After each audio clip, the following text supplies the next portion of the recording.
Come out to the coast, we'll get together, have a few laughs.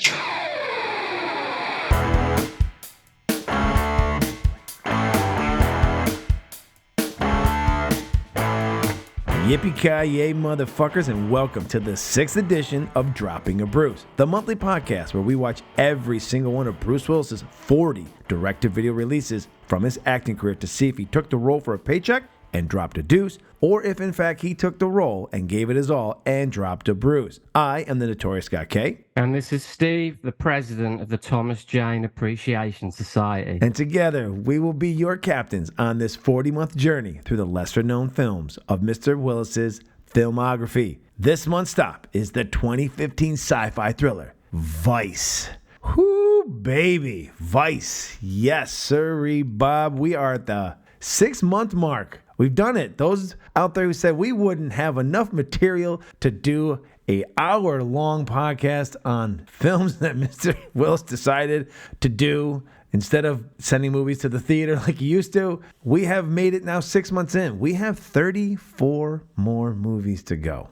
And I think a theme that everyone who's still on, especially those of you who find us on the last of the Action Heroes Podcast Network, which we are extremely thankful and happy that you found us there and continue to listen to us talk shit to each other and about these films. I think we're on a downhill trajectory. I don't know if we're going to ever swing up. I don't know if we ever move up into the atmosphere of good material. I mean, this is good material for the show, but as far as good quality filming, I feel like, you know, you and I, we had our little differences on Catch 44. Absolutely. But I think since then, you have to start to see that where I was going with Catch 44 is, since then, it has not been pretty. It is slowly. Each movie seems to get incrementally worse. And I didn't think that was going to be a possibility. Yeah, I mean, they're wildly uneven in a lot of ways. Bruce himself, I'm starting to see, just on the amount of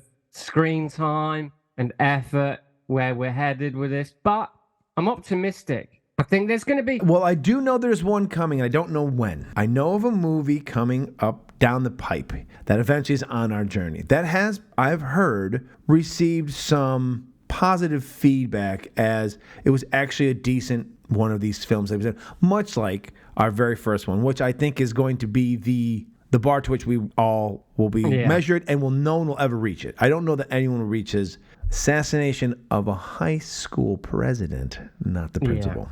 Yeah, I know. Yeah, I keep counting. Again, by season, it's one full season. We're doing 40 episodes. I mean, we're going in this first year. In. It will happen on our 10th episode of this. So we have 4 to go. Once Upon a Time in Venice is the film that I have heard decent things about. That he did a decent job, that it's actually an enjoyable film, and I think he is actually the star of the film. Okay. So that might help, but we will see. We'll see in a couple months when we get there, because right now, I'm always out in the grand scheme. We know the situation at this stage. The whole film doesn't have to be good. That's not what I'm looking for, you know. True. We're just trying to see how he is. I mean, I think ultimately, if you're looking for a great movie, you're always going to be disappointed with this particular situation. You know. Yes, at least the last few, for sure. There are, you know what, in every film, even the ones that suck, well, and that's all of them practically, apart from the first. But there's things I like about all of them. Yes. There's little moments or little character ticks or little bits of this and that. There are moments that I like that I don't think the creators were hoping we were going to like that part. Like there's things like I'm like, this is fucking ridiculous, but I enjoy it because it's ridiculous. Exactly. And I don't think the creator was like, this is actually, and I will say this one's no exception. You know. No. Steven Turd, maybe not. Yeah. But there's things. Oh, we'll get to that. You know what? Why don't we start kicking it there now? You know what? Let's just dive straight in. Before we create a robotic sex doll of our dead wife, it's time for our... What you talking about, Willis? Just the facts, man. Just the facts. This film was released in 2015, written by Andre Fabrizio and Jeremy Passmore, and directed by Brian Miller, starring Thomas Jane, Bruce Willis, Amber Childers, Jonathan Skeech, Brian Greenberg, Charlotte Kirk, and Tyler Orson, with a running time of 96 minutes. It holds a 4.2 on IMDb, with a 4 critics and 15 audience score on Rotten Tomatoes. A self-aware artificial human becomes caught in the crossfire between a cop and the creator of an exclusive resort where paying customers play out their wildest fantasies. Lionsgate and Grindstone Entertainment Group presents Vice.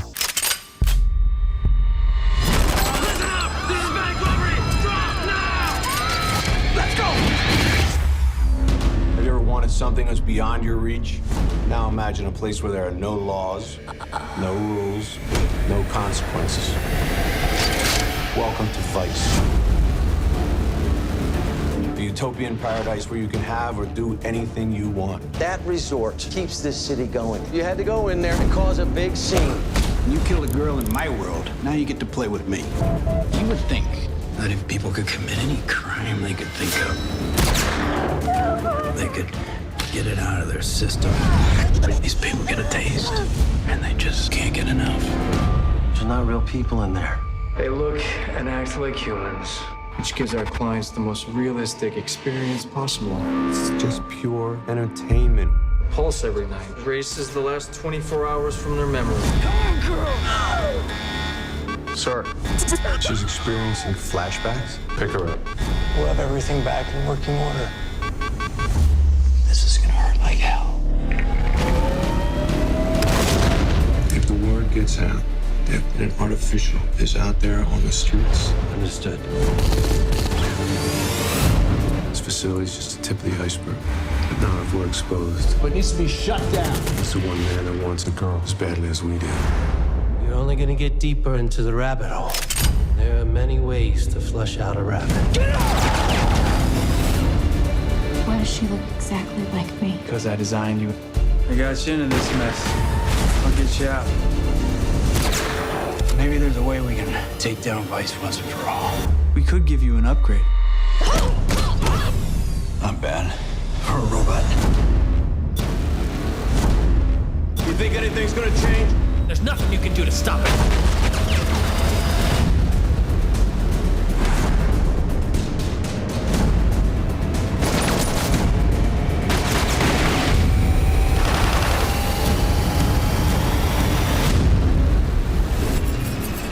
So I ask you, what's the harm in having a little fun? Mr. Bruce Willis plays Julian Michaels, the shady owner of a Westworld-style resort called Vice that lets its rich guests act out their darkest fantasies on the resort's androids. Now the plot, I know the name of his character sounds like he might be some kind of shady porn industry producer or director, but Julian Michaels has designed the ultimate resort, Vice, where anything goes and the customers can play out their wildest fantasies with artificial inhabitants who look, think, and feel like humans.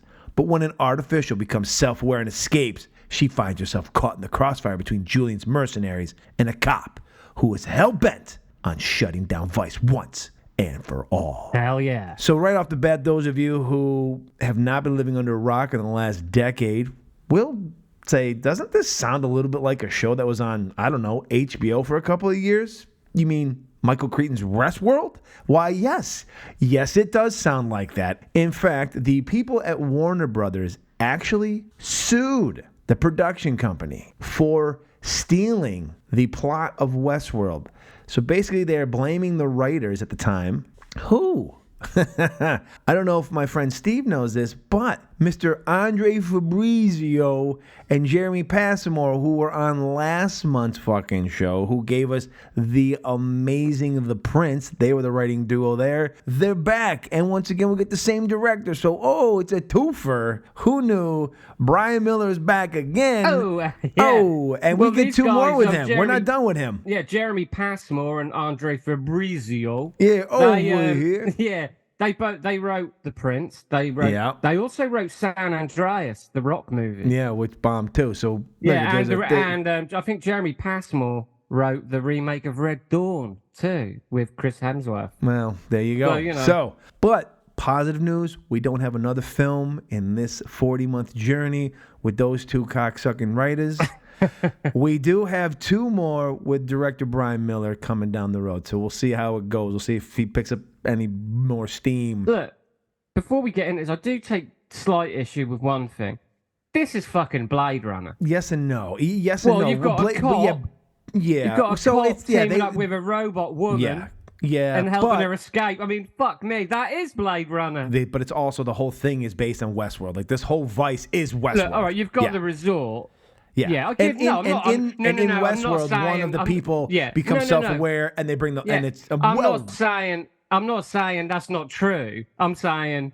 This is fucking Blade Runner. Look, it's a shitty version of both those films. Well, but Thomas Jane is Deckard, and this he's something. This chick, fucking what's her name? Amber Child. I've got more. She's the Sean Young. Well, she's the Sean Young character. Yeah, I guess. This is fucking Blade Runner. All right, so maybe. I think on a surface level you can say Westworld, but I think the deeper you dig, you're in Blade Runner territory. I guess. And it doesn't do either very well. So that's not even a major point. But it's a point. It's a fucking point. Well, speaking of our female lead, so apparently dozens of named actresses were actually up for the lead female role. However, its producer, the very charismatic and want-to-be Weinstein, and I don't mean that as a producer, Randall Emmett, who is going to be responsible for the majority of the films produced in this series that we're going to be doing moving forward. He does a lot of the Bruce Willis straight to DVDs. He's also done a few other major names, but... Well, he produced The Irishman. He's one of the producers on The Irishman. Those of you who are, or your wives or whoever, are into the Vanderpump Rules show, he was on that for 2 seasons and got married to one of the ladies, and I guess a big scandal which erupted, showing what a piece of shit he is and wannabe Weinstein he truly might be. Mr. Randall Emmett cast his then-wife Amber Childers in the lead role, while also hiring, now again, this is from IMDb, so take this with a grain of salt, but apparently he also hired several of his mistresses who had their ring fingers tattooed with the initials R.E., basically branding themselves his bitches. This guy's a real piece of shit. He makes piece of shit movies, and if you deep dive into Mr. Randall Emmett, he's an up-and-coming Weinstein, and he'll probably be in jail or done sooner than later. But moving on from him. Now, as I said earlier, this film is clearly a ripoff in the beginning of Westworld and teetering on themes and subject matter of the amazing Blade Runner. However, it does neither good. I will say, before we give eventually at the end of this episode, what we think of the full film, I will say I was not sure there was a film that could dip lower, in my opinion, than Setup. However, I do believe we may have a very strong candidate. Another sunny side point, though, there was no 50 Cent in this film. We did not have 50 Cent rear his beautiful head again. However, he couldn't have hurt. At this point, I was going to say, honestly, I would have thrown him I don't know that he could have dragged this down further. I would have sacrificed his role in all other movies that we've seen so far, apart from the setup, ironically. If he would have just shown up in this for 5 minutes. But no, even 50 Cent can save us. Not this time. You know what? I don't think there was any black actors in it, but thankful for that. Like of all the times that black actors get left out of films, this is one of the films they're pretty happy they got left out of. Yeah, if there's any protesters out there. No, you're not protesting. Black people are like, shut the fuck up, man. We got away scot-free on this one. Yeah, we don't want to associate with this. So, what did you think? What was your initial response? Okay, right. I've seen it twice. You really liked it? Watched it twice. And I literally just finished it as well. So I watched it about 4 nights ago. And I just watched it again. And I will say this. Did it get better the second time? Because it did. It did? Okay. No, I enjoyed it more the second time. It's still a shitty movie. Did you enjoy it because of the farcicalness of it and now you knew what you're getting into? So it was kind of like... so one of the worst movies ever made came out in 1994 with Nicolas Cage. It's called Deadfall. His brother directed it. Under the Coppola name. I own the movie.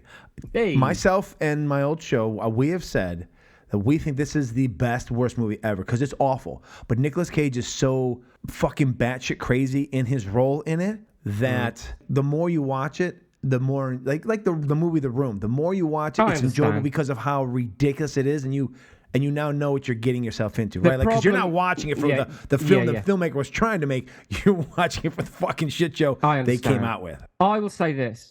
The problem with this movie... right, okay, look. Let's just get this out of the way, yeah? This movie's shitty, right? The problem with this movie, it's not bad enough. Do you know what I mean? I do know what you mean. It's too mediocre. It's not bad enough. Yes. You know. Yes. If this was if this was like this isn't a Z grade movie. There's things I want to say, like, because I thought this both times.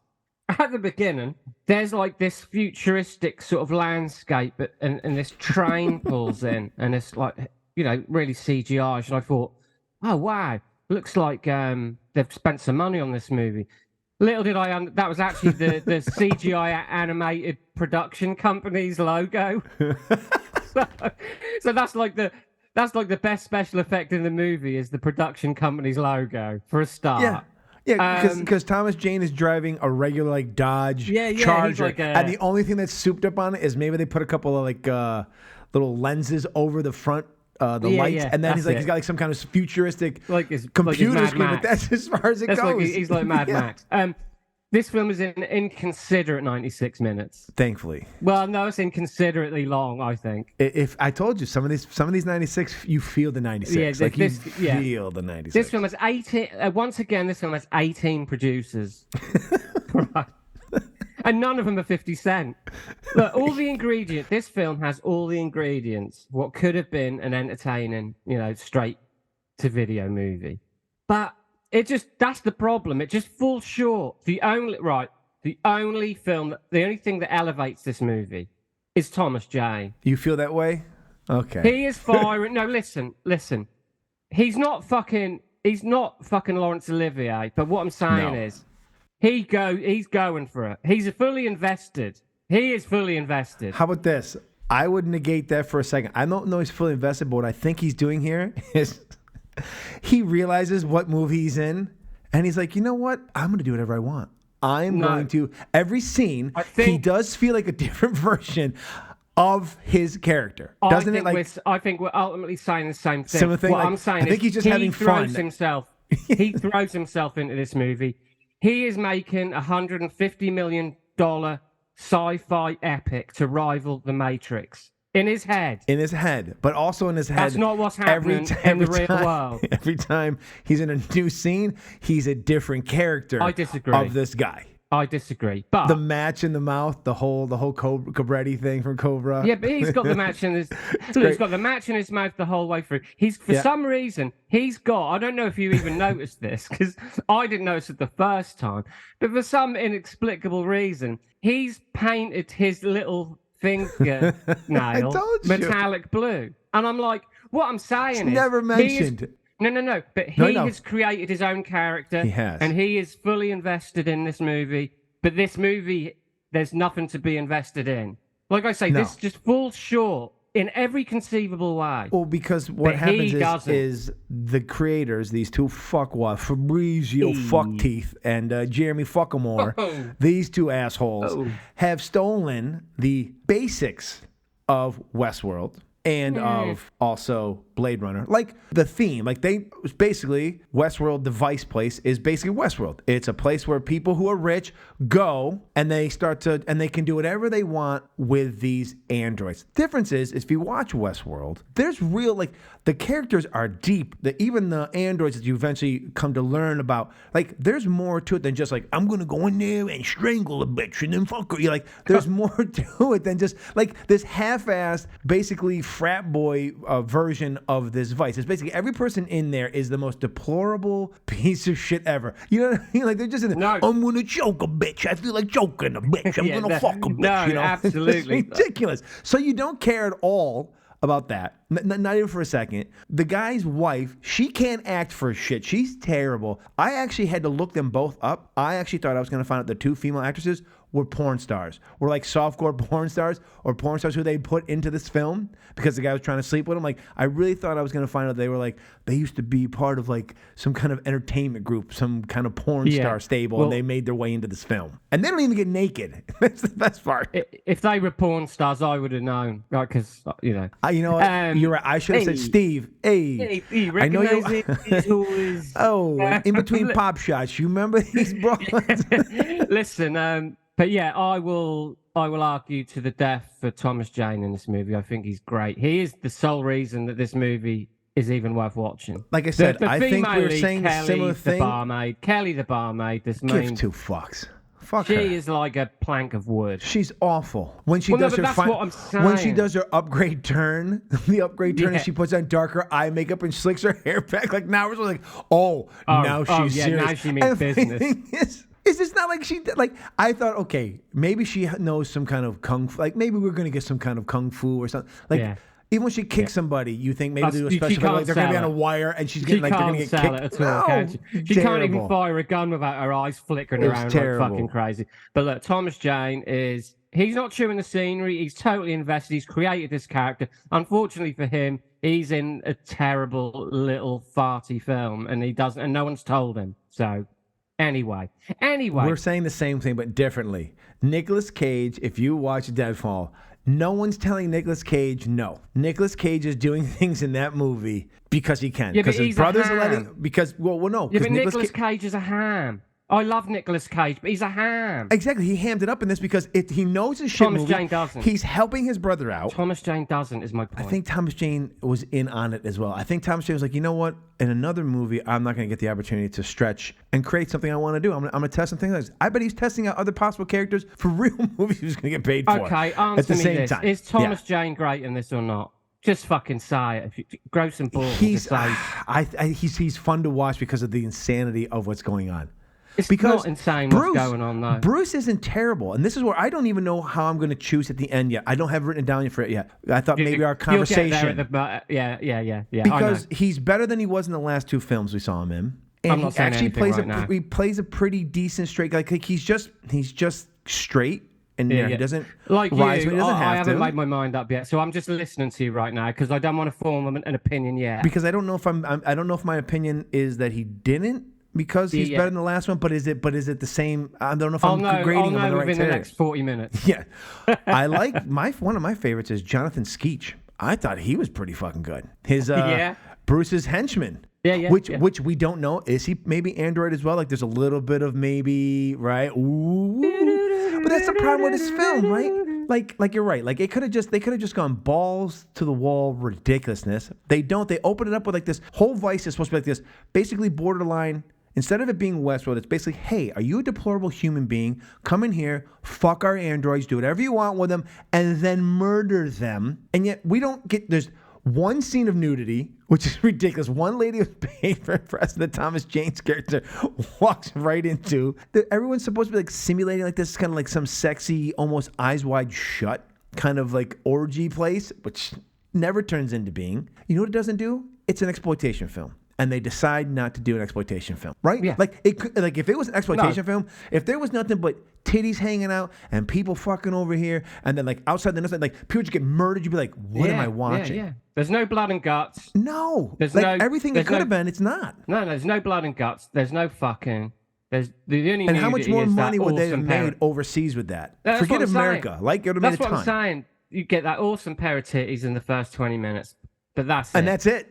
Yeah, that's it. To their credit, I would even say, the opening of the film makes no sense. Like we learn it's an ad for it that Bruce Willis starts the film with. Yes. And you're like, okay, this is a robbery, and then you're like, that's it. Like we don't even know what that's about. Yeah, but I think this is where I think that the writers. Yeah, okay, all the guys in this movie who are visiting this place are scumbags, but I think that's the point that Thomas Jane is trying to make. Which is weird because we meet Thomas Jane sitting out front for like an hour, and we're okay, I'm saying like it's not Thomas Jane's fault. I'm saying the plot of the movie is Thomas Jane sitting out in a car, doesn't explain to us why he has to go, and he has to go in and bust a guy that everyone seems to know where he is, but isn't like. No, because but Thomas Jane has gone in to get that guy because this guy's is in there living his fantasy life of beating the shit out of women, and he's taking it outside and doing it in reality. But we never see that. But you know what I'm saying? So we're just like, we don't even know. But we don't need to see that because what I'm saying is these writers don't misconstrue this as me trying to tell you you're wrong. I'm not. I agree wholeheartedly. But I know what they're trying to do. Like they're trying to say these guys are going in there, living out their fantasies, and as it turns out, like any drug, these fantasies get wilder and wilder, and it goes from having a threesome going into depravity and fucking shooting, strangling, and killing all these women. And then they're going back out into the real world and they're so warped by now, and they're in such a life of entitlement that they start doing it in reality. But the problem is they don't show any of what you just said in the film. But that's not what the film is about, is the problem. Oh, no, I know. But it would have made a film better if we had... This film would have been better. All this film needed to be better was to be fucking 15 minutes shorter. I'm not giving them credit. I'm just saying that they've got these ideas and they don't execute any of it. No. And ultimately, you've hit the nail on the head already. If there would have been a lot of nudity and fucking in this, and people getting their heads blown off and having their guts ripped out, it would still be a shitty movie.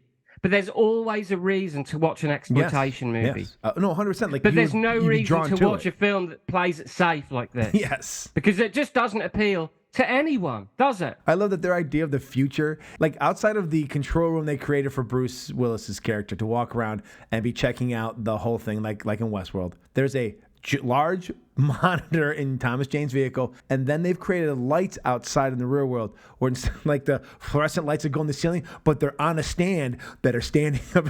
Like he's like, what? Like this is the future? Like this is what we've got? It's fucking. But what you've got to understand is, I think, well, not what you've got to understand, as if you're not correct, but what needs to be understood is to have Thomas Jane and Bruce Willis in your movie must have eaten up potentially 2/3 of your budget.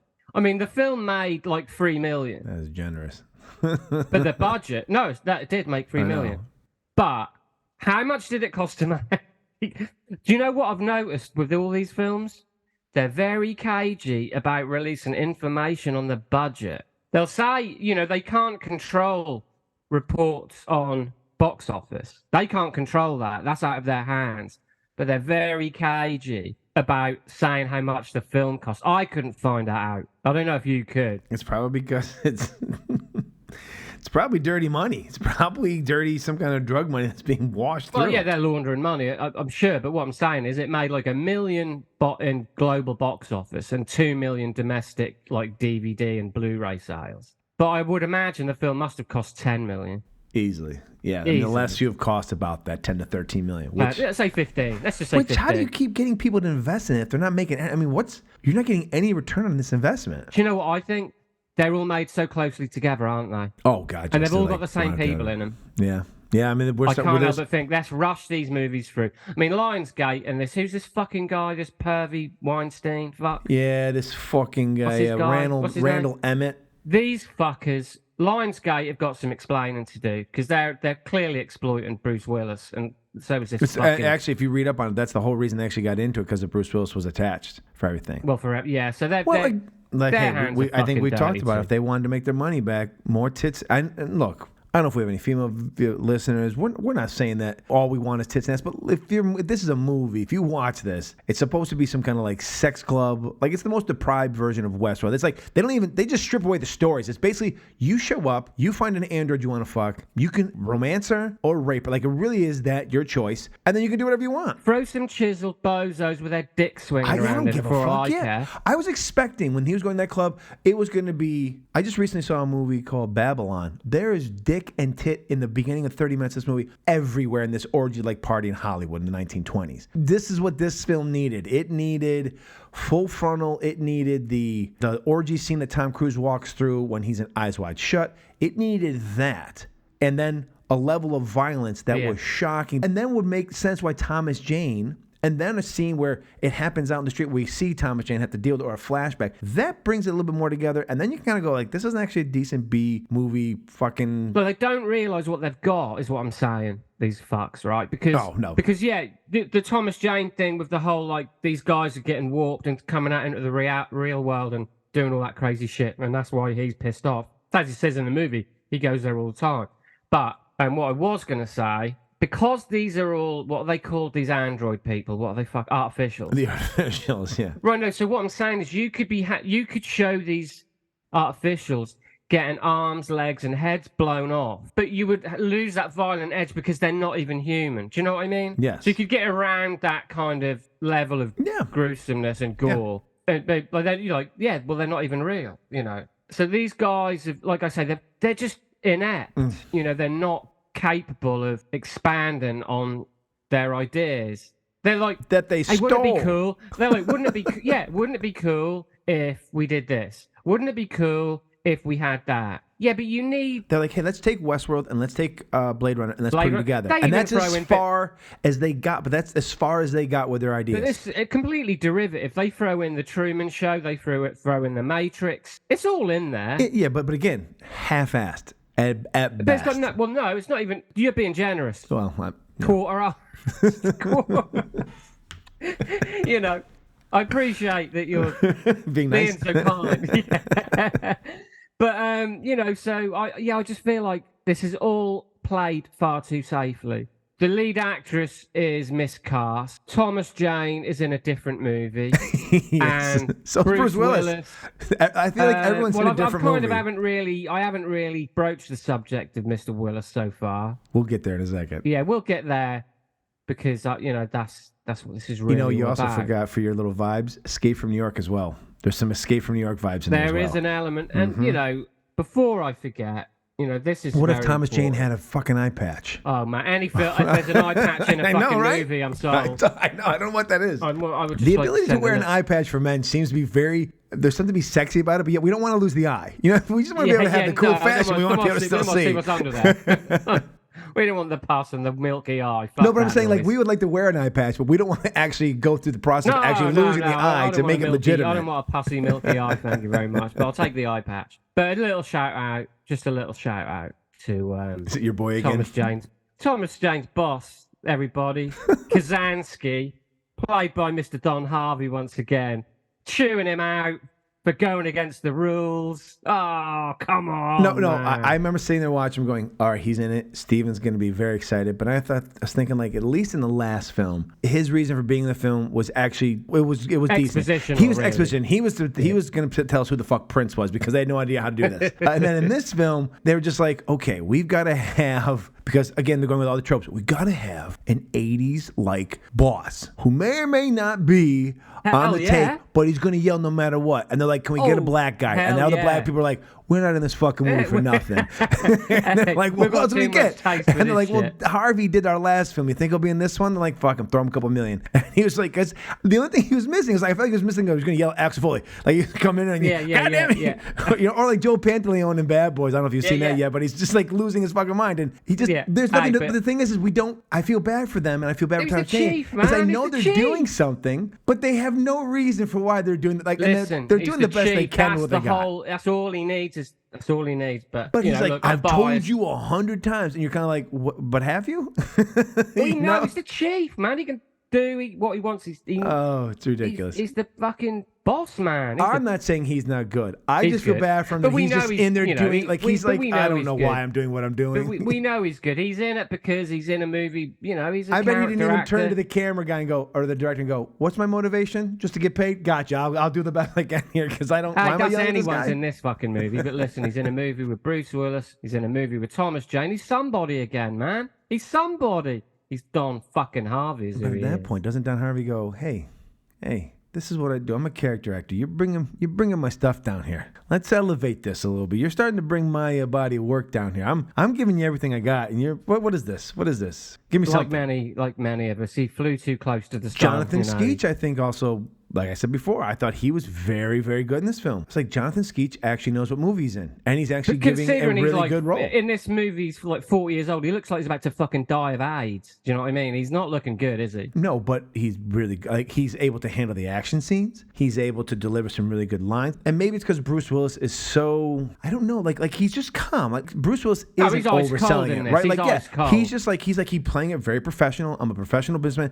This is what I do. I'm going to keep my shit together. And even in his moments, he mostly keeps, like, unlike the last film, like, we barely saw him. Also, then he has to go into some fit of rage at the end of the movie for no reason. He doesn't do this, which is why I don't know where I land with him on this. Like, he was decent. Like, he actually was good in this. I didn't think he was bad in this, but I don't know if he gave a good performance. Does that make sense? It was better than the last movie we saw, but yet it wasn't like the other ones we've seen, the first three. I don't know that his role required him to add what he did for the first three roles we talked about. Like, it was just like he was basically played a really good, cold, I'm on top of shit, don't you worry about it, I've got this locked down kind of thing. And when him and Jonathan Skeech, they were really good together. I enjoyed them. And then, unfortunately, when they had to kind of intercross with Thomas Jane. That was a weird moment because we knew Thomas Jane has been sniffing his ass the entire film, but we have no idea why. Like, we never getting any good context why we should be like, oh yeah, Thomas Jane needs to get Bruce's character. Like, never once in the film did we even go, Bruce Willis's character is the villain of this thing. There was no need. We weren't like, I mean, he created an android place for people who are depraved to go be depraved. Like, he wasn't hurting anyone else. You're kind of like, I'm not really all that upset with Bruce Willis's character. I don't really give a fuck. He doesn't piss me off. Like, I know we're supposed to have that emotion. No, I get that, but what I'm saying is, but we know that this world that he's created has started to affect, the outside We know this, world. but we've never seen it. Well, that's the problem. It doesn't matter. I think we it would help. don't need to see it. We're not fucking children, are we? We know what's going on. We're told it. He literally looks at the fucking screen and explains to us why he's there. Yeah, we don't see it, but we don't see a lot of things that we know are going on in the movie. We can't see it because they need another $5 million. So I know what you're saying, but what I'm saying is everything that's interesting about this film is expositional and explained. All the things that we see happening are boring as shit.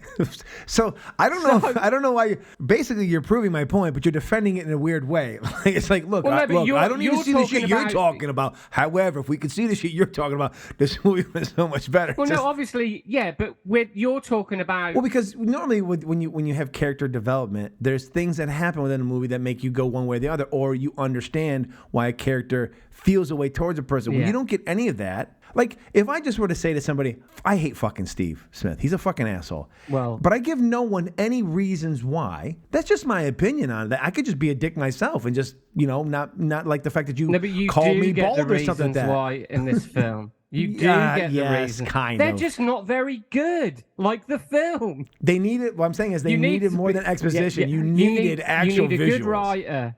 You need a good director. Whoa. And a we budget. talking bad about Andre Fabrizio? No, I'm talking about Brian fucking Miller. From the fabulous... No, Brian Miller was the director. I'm talking about the director. You've got a bad director. Andre Fabrizio, the fabulous Fabrizios. No, that writing family? You're forgetting Jeremy Passmore as well. I passed over him more. Listen. Jeremy Passmore is as much to blame as Fabrizio. They're all to blame. No, but that's what I'm saying. You're kind of saying this film should have done more, and I'm like, well, this film should have done a fucking lot more. Well, I get that, but what I'm saying is, look, all these things we know the hows and the whys. We're told them. We're not shown them because they ain't got any money and they don't know what they're doing. The only person who knows what he's fucking doing in this movie is my man Thomas Jane, all right? He showed up, man. He showed up.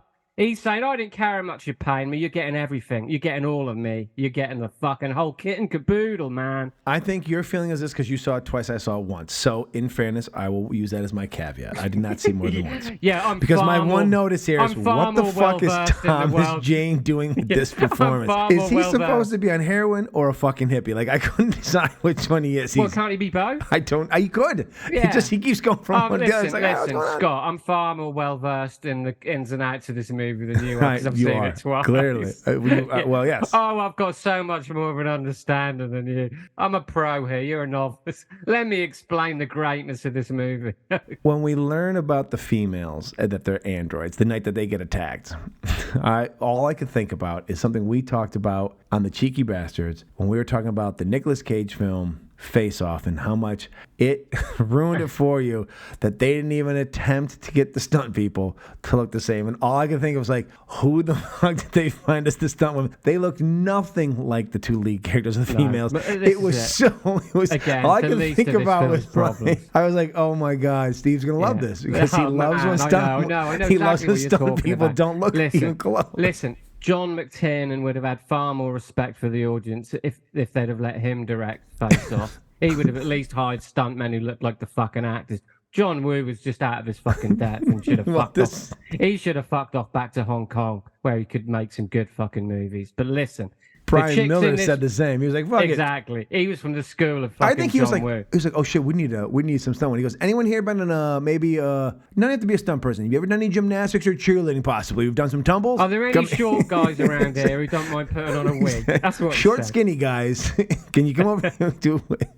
That's in the grand scheme of things. That's what we're doing. And they don't even try. I mean, they don't even try to hide. Like we talked about in the Kill Bill episode from my Church Tarantino, where it's hard to tell sometimes where Zoe Bell and Uma Thurman switch in Kill Bill. Virtually impossible. Right? So they do such a great job of filming that, which is a combination of the stunt team and a combination of Tarantino working together to go, we're going to hide this so you don't know where Zoe Bell and Uma are. The angles. Yeah. And this one they're like, fuck it. We're just... Yeah, but you're talking about a good direction. But you can try. Like, it's not hard to try. He may have been trying his best. This may be his best. I mean, the YouTube was out back then. He could have released YouTube the movie to go, how did they hide this? And go, that's how they hid it. And film it a different way. You got a good point. Again, I'm not ultimately arguing with you. Like, either of us are going to watch this fucking thing ever again. But I genuinely do think that I enjoyed it more the second time. But it still sucked, you know. But like I say, I'm always looking for just that little ray of sunshine, just that little thing that I'm like, you know what? That was a cool thing. That was that little thing there, that little moment, that little line of dialogue, that little action sequence. There's something entertaining.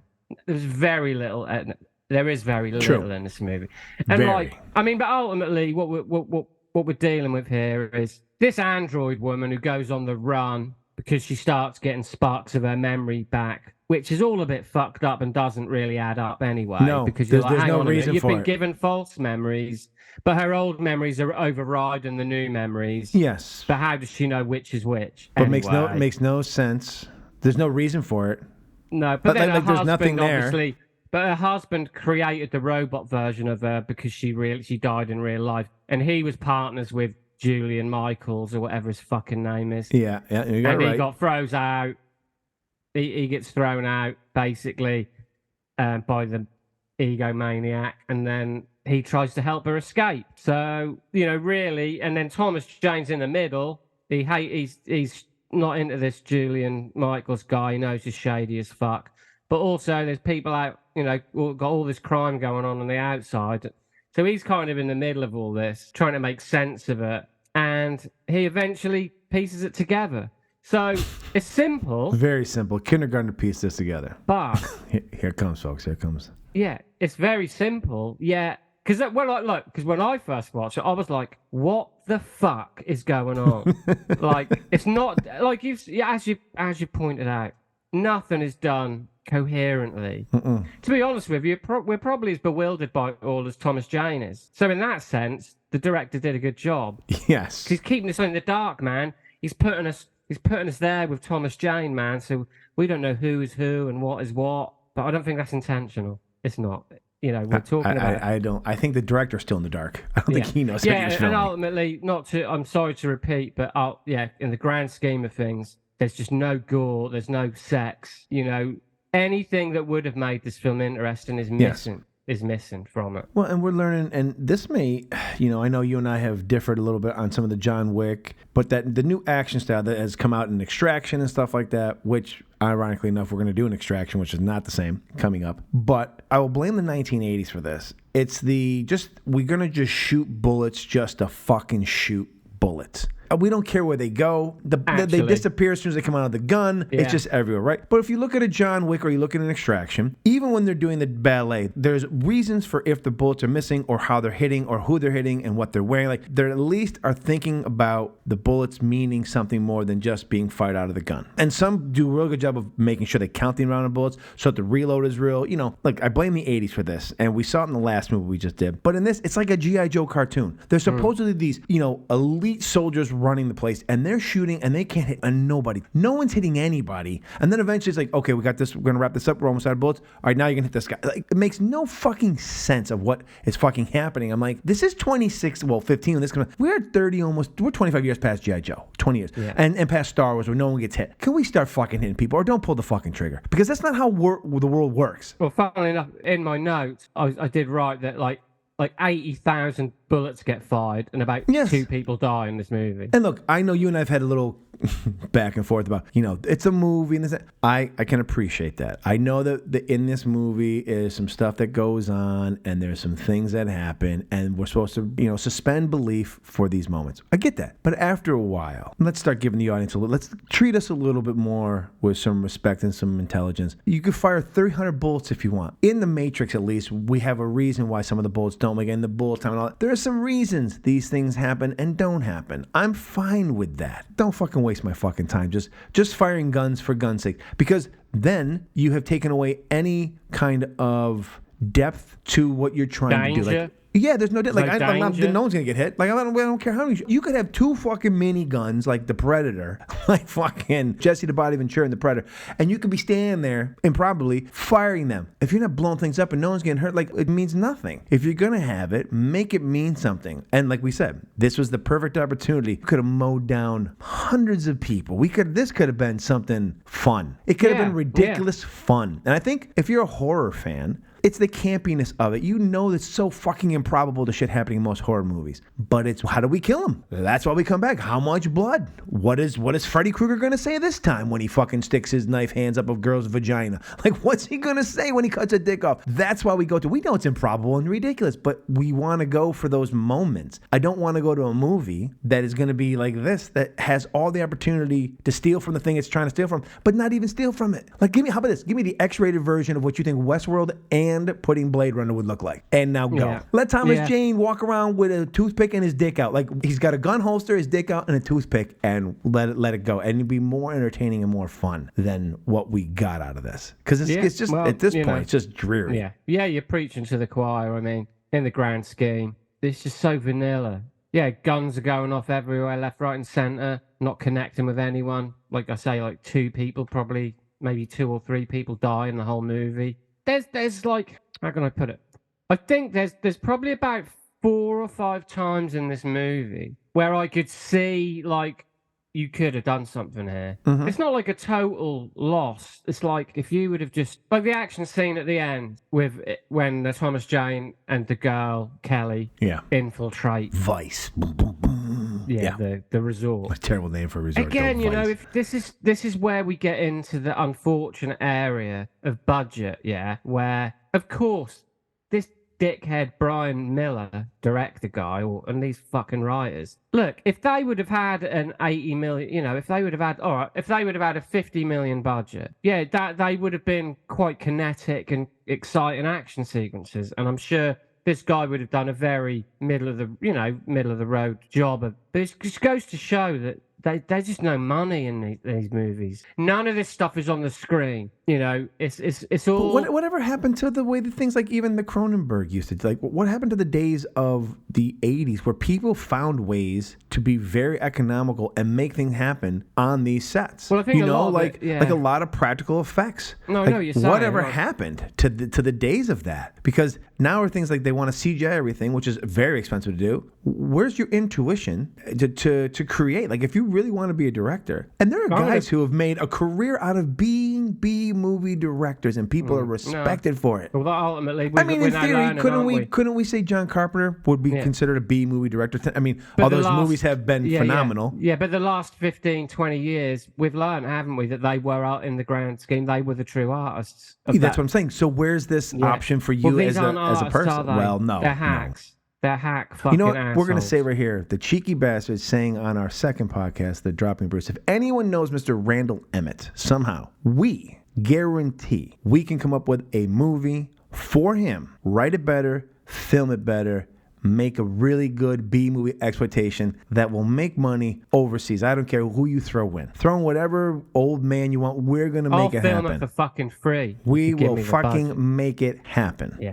That's a guarantee. I say it now. Guarantee. Guarantee it. Look, films aren't cheap to make. We all know that. How about this? I'll take money on the back end. That's how positive and I am. We'll do it for fucking free. I'll do it. We'll do it for the minimum. How about this? We're not even SAG. We're not even in the Writers Guild. We're not even WGA. We could write it right now. You got a strike. We're not a part of it. We'll do it as Scabs. Fuck it. It's a B movie. Come on, man. You got a problem with that? Eat my dick. Cojones and fucking get us on the fucking payroll. So these guys have got no money anyway, so you're not going to get the very things. I'm now a firm believer in, when people, like CGI, when people complain about CGI blood and CGI gunshots and stuff, I'm like, look, that's actually cheaper now than to do it practically. The technology is now so cheap. Probably. However, practically, if you also think about how you could do it, you can also make it happen. You can make it happen. You just have to be a smart filmmaker. No, but it's cheaper to not do that. It's now cheaper. Yeah, it is I guess. cheap, and I'll tell I can prove it. No, I know. Well. I've got stuff. Too. I've got some stuff. Yeah. David Finch has fucking said it himself. So fucking YouTube that. He said it himself. You don't need 50 of the same costume because you didn't get the shot properly. You can just fucking CGI the blood in later. These guys are doing things as economically as possible now. But they didn't even use blood. There was no blood of us. No one got shot. Well, no, because they wasted more money on blanks. More streaming networks, can't they? No, I know, There's but no they blood wasted... and guts to cut out. They can make more money. That's business. That's good business, actually. Yeah, but it didn't make that much money. They're not interested in making a good movie. All right, well, how about this? Let's just quickly cover what we think of Mr. Willis before we get into our final thoughts. Okay. I liked him in this movie because there wasn't a whole lot to like. I thought he did well with the role he was given. He didn't add anything. Well, I think he had very subtle nuances. I think he did what he could with the material. Like you said before, I think he gave a little bit more of a performance than the last two, only because the last two I felt like out of the blue, he decided he had to do one of his customary yells, which people would call a cage rage nowadays, but we'll call it a Wild Willis. He didn't have to do one of the Wild Willises. You better trademark that shit. Trademarked right here. But he didn't do a Wild Willis, and I appreciated that. So like I said, I had a tough time deciding. I think I've come to my conclusion. I'm not 100% sure if it's because of how boring and trite his last two roles were, that he felt like he was on screen quite a bit. He did the most of what he could. A lot of it was like looking at fucking screens and so he gave what he could on that. And I think he was decent in it. Now that we've talked a little bit, what's your interpretation of what you think he did or didn't do for this? You could say he gives an understated performance. He's a good actor. He's never going to give a bad performance, but he's probably capable of, let me think how to word this. Elevating? No, he's capable of misreading what he's supposed to be doing. Okay. Yeah, so he's probably capable of like, Bruce, what the fuck? You're doing this in the wrong movie. No actor is above that. No. I think there's a lot of actors that I love who are like, man, you're in the wrong fucking movie. Yeah? Yeah. Like Thomas Jane. Yeah. All of Liam Neeson's late movies. You're still in movies? Liam Neeson. Fuck Liam Neeson, man. I'm not even sure he's an actor. Fuck this guy. I've never seen Liam Neeson. Liam Neeson, he struck gold with fucking Schindler's List. But other than that, I don't give a fuck about anything. Taken. He was good in the first Taken, but he's just been the same Anyone guy could have every done movie that. since. There's better actors who could have been in Taken. Liam Neeson is a poor man's Sean Connery, because Sean Connery never tried to hide his accent, and neither does Liam Neeson. You know what I'm saying? Like, no, but what I'm saying is like neither of them even attempted to hide their accent. They're like, I know, fuck it. I know. Yeah, but Sean Connery's argument was always like, look, people come to see a movie because Sean Connery's in it. Oh, I know, but he played a Spaniard in fucking. He played a fucking Scottish guy in Untouchables. No, but he was saying, I'm not going to do that shit because people don't want that. They want me. That's how egotistically he was. And he also had a great voice, though. I mean, who didn't want to hear Sean Connery speak in his yes, of course. Yeah, that's what I'm saying. No, I get Liam that. Neeson, like I said, Liam Neeson's a poor man's version of Connery. him. Like, fucking make some effort. Look, he's great in Schindler's List. That's a heartbreaking performance. I'll give him that. But anything else? Flush it. I don't give a fuck. Anyway. And he's Irish in that as well. Yeah. And Irish German. The fucking Nazis. Anyway. No, so Bruce Willis, he gives an understated performance in this. I'll save my ultimate point on him till the end. But I'm going to be polite, kind, considerate, and cryptic and say he gives an understated performance. Strap her in. Tomorrow, everything will be just like the way it's supposed to be. Proper order will be set. By the time you wake up from this little nap, you'll be right back where you started from. Hey, I'm looking for the control room. Do you have an access badge? Got my badge right here. Hey, listen up! Anybody who wants to live, leave now! Except for you, pal. Sit down. You want to make it into bed tonight? I'm going to do exactly what I tell you, okay? I want you to take this, upload it into the mainframe system here. I can't. I don't have access. You got access now? Let's move on then to our final thoughts on this amazing sci-fi thriller, Vice. Favorite scene. My favorite scene, and I wasn't allowed to choose from in my opinion, is when Thomas Jane's character walks face first into a pair of large breasts.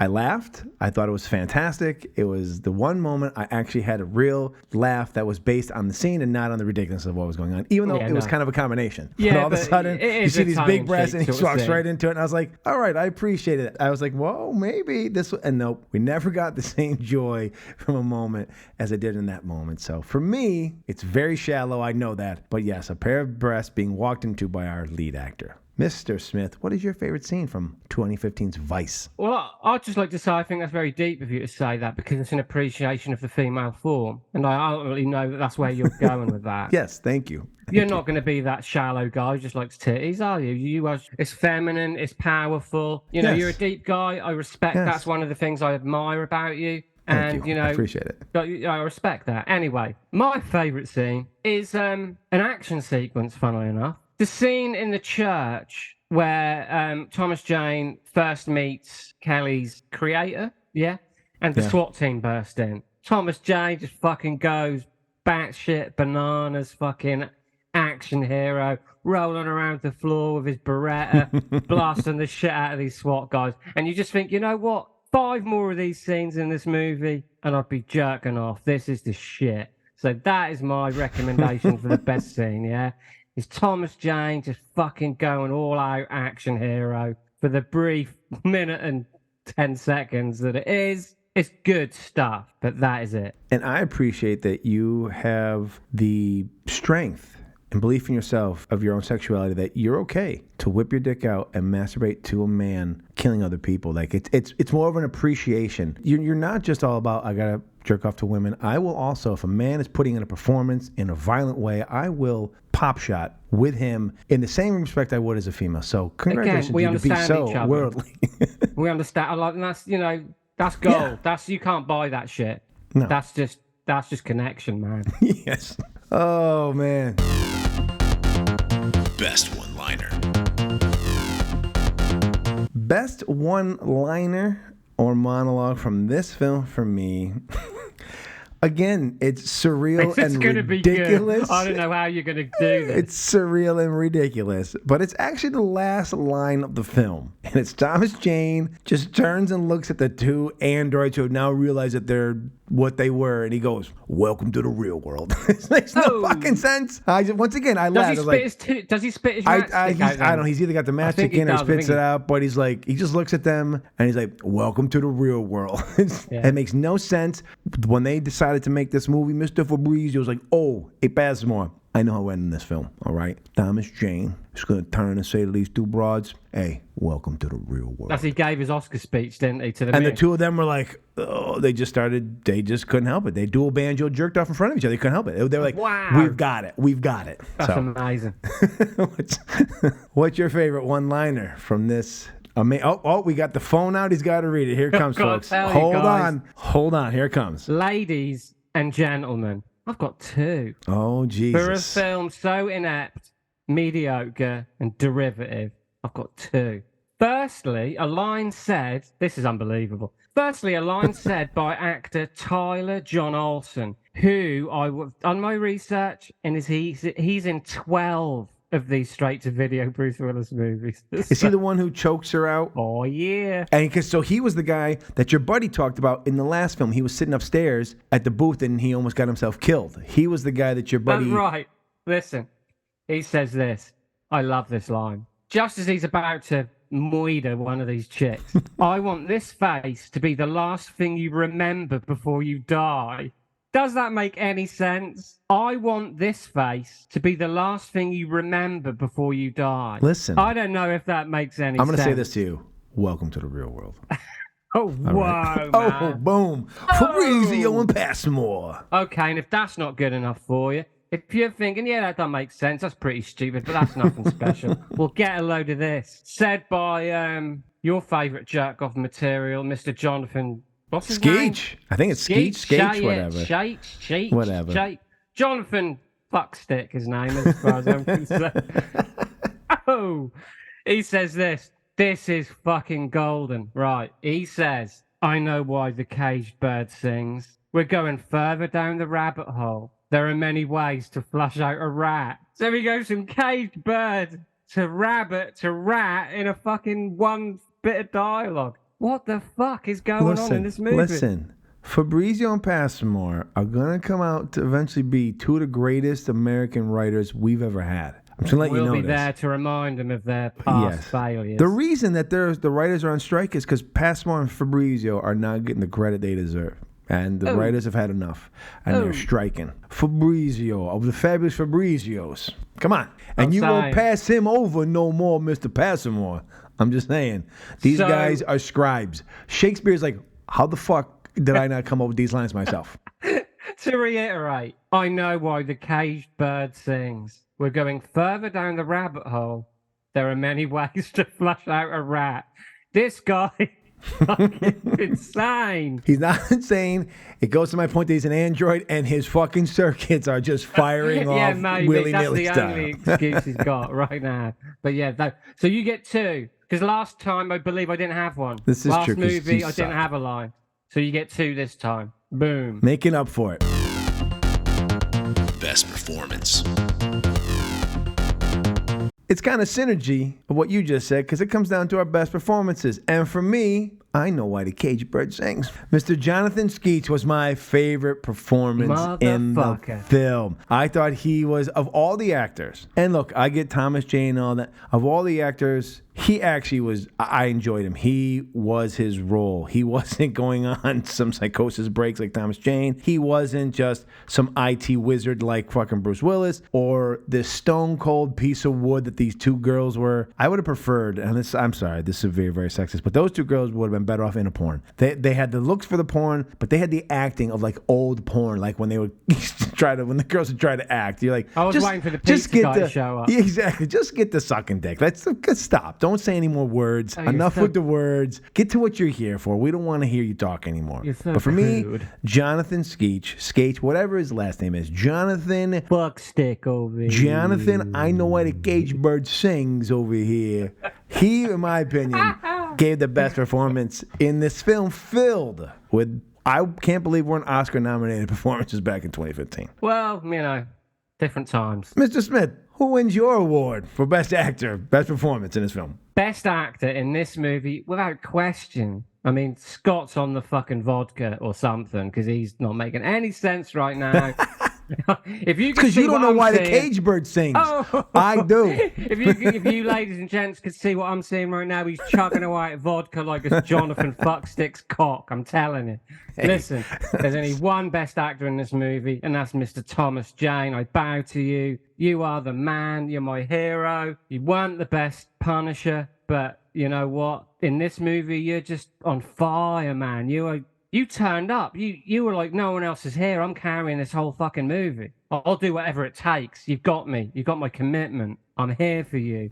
He delivers. It's worth watching. There's like, maybe 10 things about this movie that are pretty fun and cool, you know, spread out, if I'm generous. Really spread out. But every moment Thomas Jane is on the screen in this movie is solid, just solid fucking gold. So, for me, Thomas Jane, you the man. You the man, motherfucker, you the man. I'll summarize it as this. If you ever wonder what happened to Scott Stapp, the lead singer of Creed, Thomas Jane played him in this film. With the hair and all. He had the fucking shoulder. Right. You didn't tell anybody. He's got like this shoulder-length fucking shag. The hair is questionable. No one's perfect, all right? Favorite character. This is where we both now will get to shake hands. My favorite character, because of how fucking almost Nicolas Cage like it was, is Roy, played by Thomas Jane. Mr. Roy, our police detective, don't even know what unit he's a part of. He just shows up at things. But Roy, with his fucking Cobretti toothpick and his old car that's got the fancy computer in it, and he walks into a pair of titties, and he's just saying crazy stuff throughout the film. Like I said, this is one of those movies where if you really just know what it is and you go, fuck it, we're just going to have some fun after you watch it the first time, you can really like to watch Thomas Jane walk through this because it's fucking crazy. And the guy who said it's like Gary Busey mannerisms, 100% on point. And I appreciate Thomas Jane for it because he said, you know what, fuck it. You giving me the money, you're not going to tell me no because you don't know what the fuck you're doing. You hired me for my name. I'm doing what I want to do, pal. So I'm doing my version of, let's say I am Deckard as Cobretti in fucking Blade Runner and go. And that's what he does. Hey, when you're right, you're right. Your favorite. Okay. Not to sound like an echo or a broken record. Ladies and gents, Thomas Jane. It's hard. I can't believe you can say his name with his dick so far down your, in your mouth. Good Roy Lord. Tedeschi, his name is. Roy Tedeschi, man. He turns up, right? Scott isn't wrong. He turns up. He's got the matchstick in his mouth like Marion Cobretti. He's got the Mad Max car. He's mean. He's fucking got the... He's got Mad Max Beyond Thunderdome hair, too. Like, he's got the fucking perm. long hair. I couldn't think of an actor I could compare the perm to. Scott Stapp from Creed. There's where it is. Nah, that's too obscure, man. Not to the people listening to this podcast. No, if you listen no to this one podcast likes for Bruce Creed. Willis, No one even knows who Creed are. They're not even a thing late anymore. 90s, in the mid 90s. And no, I know, but come on. If you got terrible taste in music, maybe, but fans of this show have got good taste in music. No one listens to fucking Creed. But I will say this: that's a haircut all unto itself. It's a Coley. Do you know what? It's a performance in its. Do you know what? Fuck this. Right, my favorite character in this movie is Thomas Jane's hair. It is a character. Oh, it is that mop. So yeah, all right, I'm going in on this. The favorite character isn't Roy Tedeschi. It's his fucking haircut. All right. It's the Tedeschi. That's what, ladies and gents. That's what they call it. That's what they you call it. You want to drop man. some panties out there? You get the Tedeschi. You throw in a fucking matchstick. Girls are gonna go fucking wild. What's it gonna be? That's what your haircutter says. Your barber says to you. What's it gonna be? Yeah, give me the Tedeschi. The Tedeschi. You grab it, and when you go to do your pop shot, you go, "Oh, welcome to the real world," and you leave. Boom. Boom. Yeah, fucking... and then you go, "You've been Tedeschi'd." So your barber says, "What's it gonna be?" So I'll go for the Tedeschi. He's gonna go. Oh, looking for a lady tonight. Oh, tonight you're gonna go lucky this, son. I just happen to be. I got these special Colombian matches for you. Would you like one of them? So yeah, fuck it. You know, my favorite actor in this, without question, Thomas Jane. But the character, man, that hair, bro, that fucking hair. Woo! All right, now it's time for the moment of truth. The moment of truth. Did Mr. Willis drop a Bruce or a Deuce? Oh, this has been fucking struggle. You're on your own. I'm going to say, and I'm going to say that I want to preface this. It's not one of, in our first three films that we talked about, as bad as some of the films may have been, and I would actually say 2 out of the 3 were way more enjoyable than the last 3 we've had to watch. The last 3 have been funny just because of how ridiculous they've been. And Willis in the first 3 he really gave performances. Like, he really did. The last 2, they haven't been great, and he looks like he sleptwalked through them. I do feel, considering the material and what he had to work with, and what he gave is he did not do a Wild Willis. He decided to play it pretty much, like you said, very nuanced. So I'm going to give him credit for that because of the last 2 performances. And I really want to say it's because of the last 2 performances, he really rose above those 2 performances. So if those are deuces, he didn't give the great ones of the first 3. But he didn't give a shitty one. He played the role, maybe took a paycheck, but he did give some. I'm going to say he gave a very small Bruce in this. He gave us something. He was better than he was before. He didn't sleepwalk. He really, he played the character he was playing better. So I'm going to give him a Bruce, but like by a hair. He did give us something. It was better than the last 2. So for that, I give him credit. Like there were moments at the end when, like you said, they have that mano-y-mano. He could have fucking gone all like the last movie, like in The Prince. He could have gone all fucking yelling for no reason and all the stupid stuff. They didn't do that to him. Although we didn't even get into the ending where it's just supposed to be a sequel, possibly. Like they left it open for a sequel. I don't know. Or that he may be it, whatever. So anyways, Bruce, you dropped a Bruce, but boy, just barely. Just barely. He most definitely dropped a Bruce. Mr. Smith, your final take on that. Been difficult, this one. I've been thinking about this, any of you ladies out there saying men can't multitask, all throughout this episode. He's been marinating this while also doing I've it been at the desk. jerking off to Thomas Jane. I've been talking about the movie. I've been drinking, and I've been thinking about this. So I like how you held off what you've been drinking. He's been drinking a White Claw. I'm just going to say, 3 o'clock in the afternoon in England, he's drinking a White Claw. Well, I'll tell you what, this the is official drink, the cheeky bastard's well, it's very refreshing. But the thing is, look, if I'm getting drunk, I drink rum. But there's no beer in this world that's going to get you drunk unless you drink 20 of them. So I just wanted something refreshing on a nice sunny afternoon. So I went for a Natural Lime White Claw, official sponsors of the Cheeky Bastards.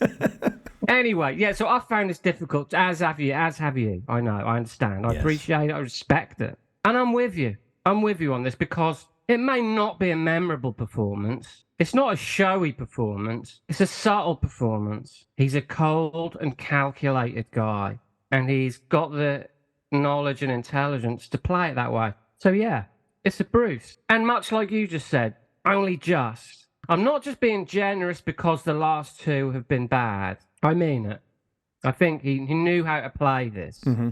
He didn't go for the Wild Willis, as I say. There was no Wild Willis. There was no need for the Wild Willis. Nope. That would have been inappropriate. I can respect Nicolas Cage's mega acting, as I call it. Mm-hmm. I can respect that because it makes him who he is. Well, he did what you said. He does a Thomas Jane. He always is putting in a performance. He's always, regardless of the thing, he's always giving you something to remember. Listen, Nicolas Cage does his mega acting. We love him for it. He's spontaneous. We don't know what we're going to get. That is who he is.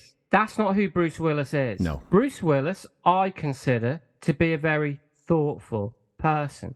A thoughtful actor. He knows when to shout. He knows when it requires it. And I think in this performance, I think he knew how to play it. This is a businessman, a guy who, I'm not saying a guy who understands science, but a guy who knows what he wants from it. He's a businessman. He's not a moustache twirling pantomime villain. He's not even really a villain.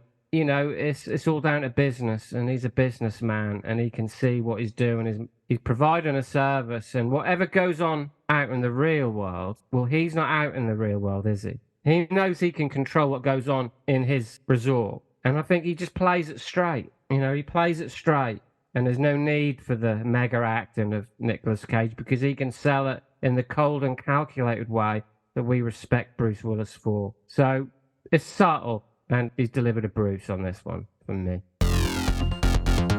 He most definitely dropped a Bruce. And now we decide this film, we already know, is this movie a Bruce or a Deuce? And for the third consecutive month in a row, I do believe we're going to agree on the same thing, but maybe not. But for me, this movie's a Deuce. Look, us talking about it has been more fun than the actual movie. I think we may have sold this as a more fun movie than it is. We enjoyed certain things of it because of its ridiculousness, but overall, on an actual, if we're being honest on a scale, this movie is a Deuce. I actually have this lower than the setup for me. Like you've said, the setup, it didn't have the actors in it its 2 stars are fucking Ryan Felipe and 50 Cent. That's all you need to know about that film. And they're miscast. Yeah, completely miscast. And Bruce is the only thing that fucking even keeps that movie afloat. That movie's garbage, but this movie is far worse. It had so much more potential with its actors, with what it was trying to steal from anyways. Once again, proving our point, but we won't get into that again about people stealing and other directors who are named nameless on this podcast. But yeah, this is a full-on take a shit in your hand and wipe it through your face. It was bad. Very bad. From the get-go, the guy hiring his fucking former wife and all this other, it's just fucking terrible. It was doomed from the beginning. There are some funny moments in it that if you watch it for a second time, once you get through the first slog of it, you can have fun with it. But overall, this is a fucking Deuce. This film was definitely dropped a Deuce. Mr. Smith. Right. Well, you're right. This is a Deuce. That you enjoyed, which is fine. So put it this way. As I just said with my monologue on why this is a Bruce, why Bruce gives us a Bruce, this is only just a Deuce. Really? Only in the sense. I mean, it's not a good movie.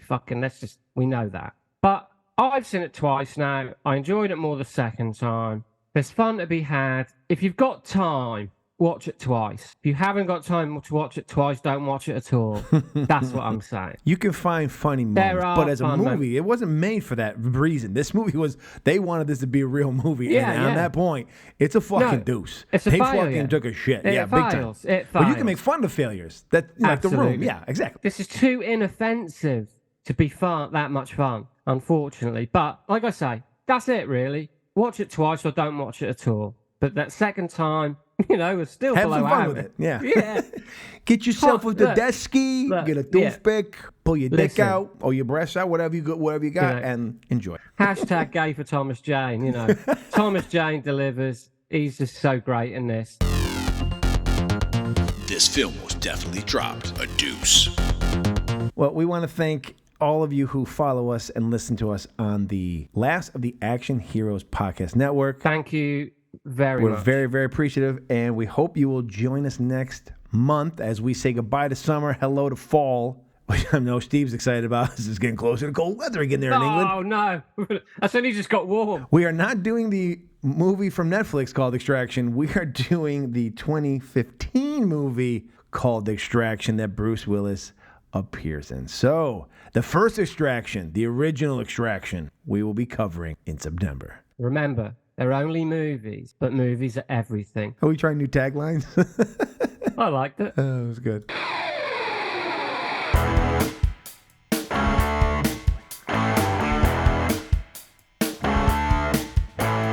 And that will do it for our 6th episode. Please feel free to reach out to us on the socials, which can be found in the show notes. And tell us what you thought about this film, how you feel about Bruce as an actor, or even to let us know what you think about our show. We'd also greatly appreciate it if you'd give this show a like, leave us a review, and follow the show on the Last of the Action Heroes Podcast Network, where you can find other amazing podcasts dedicated to such iconic action stars as Stallone, Lundgren, Van Damme, Schwarzenegger, and Seagal. The link to the network can also be found in our show notes.